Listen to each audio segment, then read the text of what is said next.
Praise the lord. యేసుక్రీస్తు నామంలో మీ అందరికీ ఉదయకాల సమయంలో శుభాలు తెలియజేస్తున్నాం. ప్రియ సహోదరి సహోదరులారా, ఈ దినం మన కొరకు ఏర్పాటు చేయబడిన వాక్య ధ్యానం సామెతల గ్రంథం 6వ అధ్యాయం 6వ వచనం.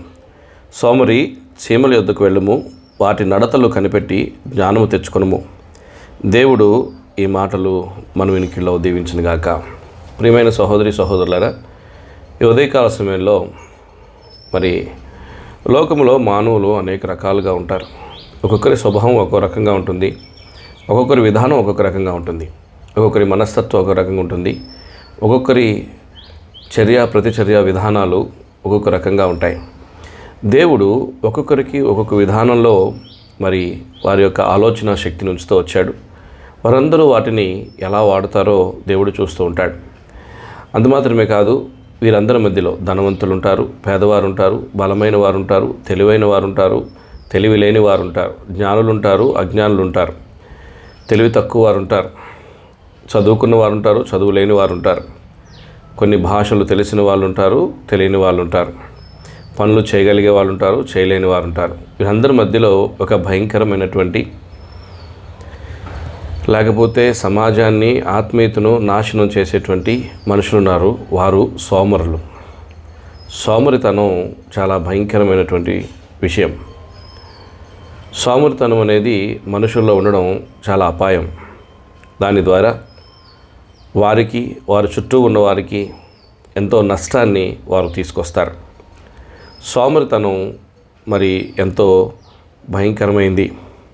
మనం జ్ఞాపకం చేసుకుంటే, మరి సోమరి చీమల యొద్దకు వెళ్ళుము అని మరి జ్ఞాని అయిన సొలొమోను పరిశుద్ధాత్మ ద్వారా ప్రేరేపితుడై రాస్తున్నాడు. చీమల యొద్దకు ఎందుకు వెళ్ళాలి? వాటి నడతలను కనిపెట్టి జ్ఞానము తెచ్చుకొనుము. 4వ వచనంలో అంటాడు, నీ కనులకు నిద్ర అయినను, నీ కనురెప్పలకు కునుకుపాటైనను రానీకము. వేటగాని చేతిలో నుండి లేడి తప్పించుకున్నట్లు, ఎరుకువాని చేతిలో నుండి పక్షి తప్పించుకున్నట్లు తప్పించుకొనుము. నిద్ర నుంచి తప్పించుకోవాలి. మనకు తెలుసు, సామెతల గ్రంథంలోనే రాయబడింది, నిద్రమత్తు చింపిగుడ్డలకు కారణమగును అని. అందుమాత్రమే కాదు, 12వ అధ్యాయంలో 24వ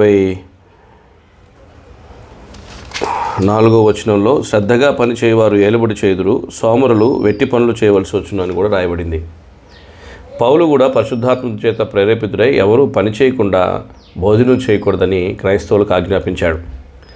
క్రైస్తవులంగా మనం చురుకైన వారిగా ఉండాలి. హెబ్రీ స్త్రీలు చురుకైన వారని నిర్గమాకాండంలో రాయబడింది. ప్రియమైన సహోదరి సహోదరులారా, మనము చురుకైన వారుగా ఉండాలి.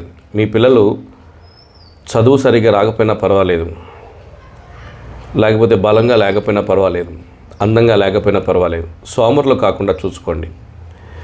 మీ పిల్లలు సోమరులు కాకుండా వారిని జ్ఞానంలో, అలాగే సోమరితనం నుండి, నిద్రమత్తు నుండి వారిని గద్దించి సరైన మార్గంలో పెట్టండి. చిన్ననాటి నుండి వారిలో సోమరితనం వారు బయట పెడుతూ ఉంటారు.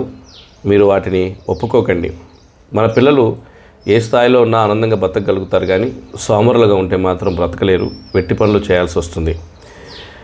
సోమరి మరి చీమల యొద్దకు వెళ్ళి ఎన్నో విషయాలు నేర్చుకోవచ్చు. 9వ వచనంలో, సోమరి ఎందాక నీవు పండుకొందువు, ఎప్పుడు నిద్రలేచదువు, ఇంకా కొంచెం నిద్రించదనని, కొంచెము కొనికెదనని, కొంచెము సేపు చేతులు ముడుచుకొని పరుండెదనని నీవు అనుకొనుచుందువు. అందుచేత దోపిడీగాడు వచ్చినట్లు దారిద్ర్యము నీ వద్దకు వచ్చును, ఆయుధదారుడు వచ్చినట్లు లేమి నీ వద్దకు వచ్చును. లేమి, దారిద్ర్యత కలుగుతుంది సోమరితనాన్ని బట్టి. ప్రియమైన వారులారా, చురుకుగా ఉండట గొప్ప భాగ్యము అని రాయబడింది బైబిల్లో. కాబట్టి సోమరితనం విడిచిపెట్టు. ఒకవేళ నువ్వు సోమరితనానికి అలవాటు పడుంటే, పని చేయకుండా ఖాళీగా నువ్వు భోజనం చేస్తుంటే, నువ్వు క్రైస్తవ విరోధివి, దైవ విరుద్ధమైనటువంటి కార్యాలు చేస్తున్నావు.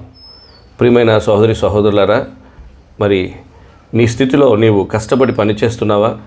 నీకు దేవుడిచ్చిన ఆరోగ్యం నువ్వు తిని పడుకోవడానికి కాదు, కష్టపడి పనిచేసి సంపాదించుకోవడానికి. మనం మన చేతి కష్టార్జితం అనుభవించాలి. నీ పనేదో నువ్వు చెయ్యాలి. నీకు ఏ పని వచ్చో ఆ పని చేసిన తర్వాతే నువ్వు భోజనం చేయాలి, లేకపోతే భోజనం చేయకూడదు. తెస్సలోనికీయులకు రాసిన పత్రికలో 2వ పత్రికలో 3వ అధ్యాయంలో ఈ విధంగా రాయబడుతుంది.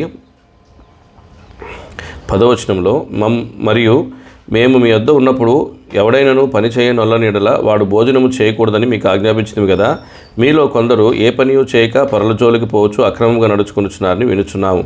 అటువారు నెమ్మదిగా పని చేయొచ్చు, సొంతముగా సంపాదించుకున్న ఆహారం భుజింపవలనని మన ప్రభు అయిన యేసుక్రీస్తు పేరట వారిని ఆజ్ఞాపూర్వకంగా హెచ్చరించుచున్నాము.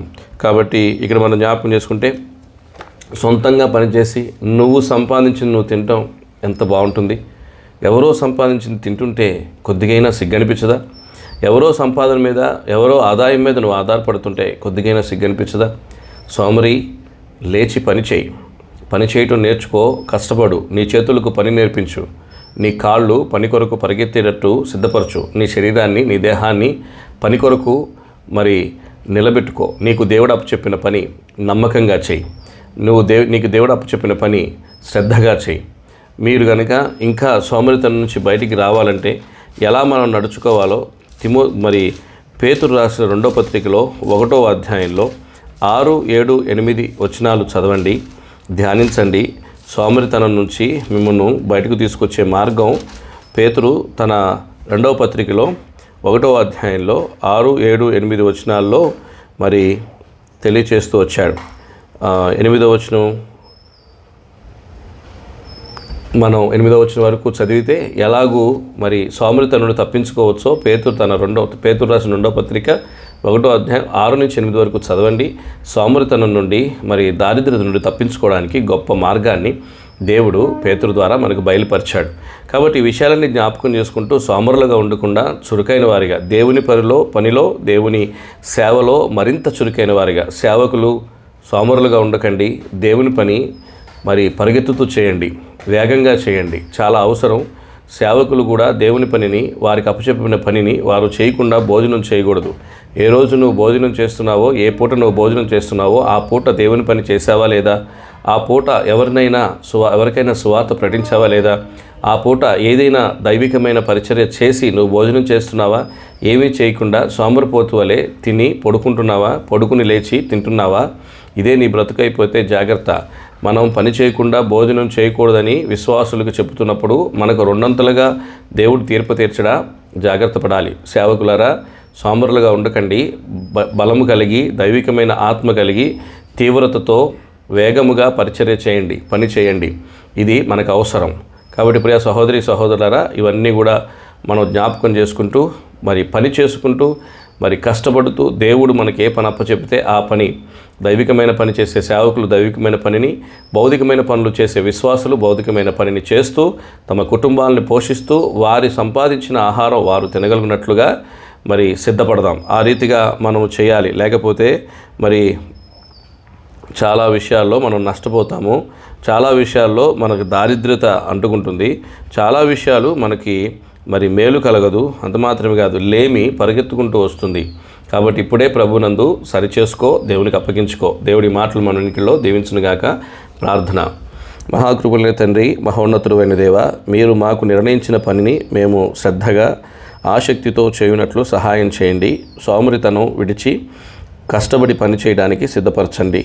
దయల తండ్రి, వింటున్న ప్రతి ఒక్కరిలో సోమరితనం తొలగించబడ్డానికి సహాయం చేయండి. పేతురు 2వ పత్రిక 1వ అధ్యాయం 6 నుంచి 8 వచనాల్లో మీరు మాట్లాడుతూ వచ్చిన మాటలు శ్రద్ధగా ధ్యానించి వాటి ప్రకారం జీవించడానికి సహాయం చేయండి. నీ కొందనములు, స్తుతులు, స్తోత్రం తత్ప్రకారంగా సోమరితనుడు తప్పించబడ్డానికి నీ ఆత్మ సహాయం అందరికీ అనుగ్రహించమని మీ కొందనములు, స్తుతులు, స్తోత్రములు తెలియజేసుకుంటూ మా ప్రార్థన అంగీకరించమని, ఈ పరిచయం నీరుగట్టి ఫలింపచేసి అనేక మందికి ఆశీర్వాదకరంగా, దీవెనికరంగా వ్యాపింపజేస్తూ రమ్మని, విస్తరింపజేస్తూ రమ్మని, అలాగే మా ప్రభువా, అనారోగ్యంగా ఉన్న బిడ్డను మీరు దర్శించి స్వస్థపరుస్తురండి. నీ నామమును మహింపరచుకోండి. పరిచర్య మా ప్రభువా సహకరిస్తున్న ప్రతి ఒక్కరిని దీవించి ఆశీర్వదించి ఈ దినం మీ పిల్లలు చేసే పనులన్నింటిలో విజయం అనుగ్రహిస్తూ రమ్మని ప్రార్థన చేస్తూ యేసుక్రీస్తు ప్రభువారి శ్రేష్టమైన శ్లాఘనీయమైన సార్వభౌమాధికారం కలిగిన నామంలో అడిగివేడి ప్రార్థిస్తున్నాం తండ్రి. ఆమేన్.